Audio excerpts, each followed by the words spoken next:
Assalamualaikum warahmatullahi wabarakatuh. Kami dari kelompok 2 PGSD 3A akan mempresentasikan hasil penyusunan modul ajar ilmu pengetahuan alam dan sosial dengan judul Energi dan Perubahannya untuk kelas 4 Sekolah Dasar. Sebelum memasuki pembahasan, perkenalkan saya Didi Sujardias dengan NIM 161, saya Lila Ariana dengan NIM 051, saya Abdul Taufiq Mulia dengan NIM 048, saya Roni Ulandari dengan NIM 025.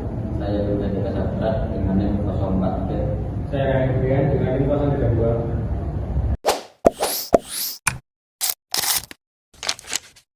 Modul ini kami susun sebagai bagian dari penerapan kurikulum merdeka yang menekankan pembelajaran aktif, bermakna, dan berpusat pada peserta didik. Di dalamnya, kami mengangkat tema energi karena topik ini sangat dekat dengan kehidupan sehari-hari siswa seperti penggunaan listrik, air, dan cahaya matahari. Tujuannya, supaya anak-anak tidak hanya tahu apa itu energi, tetapi juga paham bagaimana cara menghemat dan menggunakannya secara bijak. Bab ini membahas struktur dan tujuan modul. Nah, di bagian awal modul, kami memuat identitas lengkap seperti mata pelajaran, kelas, profil pelajar Pancasila, serta kompetensi amal siswa. Siswa diharapkan sudah mengenal konsep gaya dan energi serta terbiasa berdiskusi dan mengalami fenomena alam sederhana. Untuk tujuan pembelajaran, ada 3 poin utama. 1. Siswa mampu menyebutkan berbagai sumber energi. 2. Menjelaskan contoh penggunaannya dalam kehidupan sehari-hari. 3. Menunjukkan sikap hemat energi baik di rumah maupun di sekolah. Kami ingin agar setelah belajar, siswa benar-benar memahami bahwa energi itu sangat penting, tapi juga terbatas. Karena itu, mereka perlu belajar bertanggung jawab dalam penggunaannya. Berikutnya, modul dan aktivitas pembelajaran. Dalam pelaksanaannya, kami menggunakan 2 modul pembelajaran utama, yaitu Discovery Learning dan Project Based Learning. Melalui model ini, siswa diajak untuk menemukan sendiri konsep energi lewat pengamatan, tanya jawab, dan kegiatan praktis sederhana. Kegiatannya pun dibuat menarik, misalnya siswa diminta mengamati gambar dan video tentang sumber energi, berdiskusi dalam kelompok, lalu membuat poster ajakan hemat energi.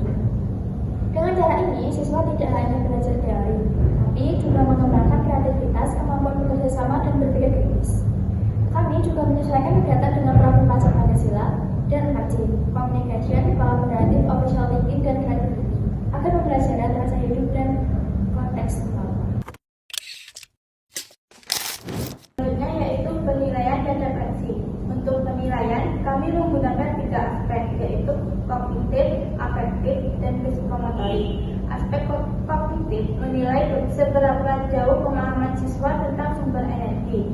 Aspek afektif melihat bagaimana sikap siswa terhadap penghematan energi, dan aspek psikomotorik menilai keterampilan mereka dalam membuat proyek poster. Penilaian dilakukan menggunakan rubrik yang jelas, jadi guru bisa menilai secara objektif. Selain itu, kami menambahkan bagian refleksi guru dan peserta didik. Bagian ini penting agar guru bisa mengevaluasi pembelajaran yang sudah dilakukan, dan siswa dapat menilai kembali apa yang sudah mereka pelajari dan praktikkan. Dengan refleksi ini, pembelajaran tidak berhenti di kelas, tetapi bisa dilanjutkan dalam kehidupan sehari-hari. Yang berikutnya adalah analisis, kelebihan, dan kelemahan. Setelah analisis, modul ini punya beberapa kelebihan. Yang pertama, struktur modulnya lengkap dan sesuai format kurikulum merdeka. Yang kedua, sudah mengintegrasikan profil pelajar Pancasila dan pembelajaran berbasis proyek yang aktif dan menyenangkan. Yang ketiga, penilaiannya autentik dan bisa digunakan guru secara langsung di kelas. Tapi kami juga menemukan beberapa kelemahan yang masih bisa diperbaiki.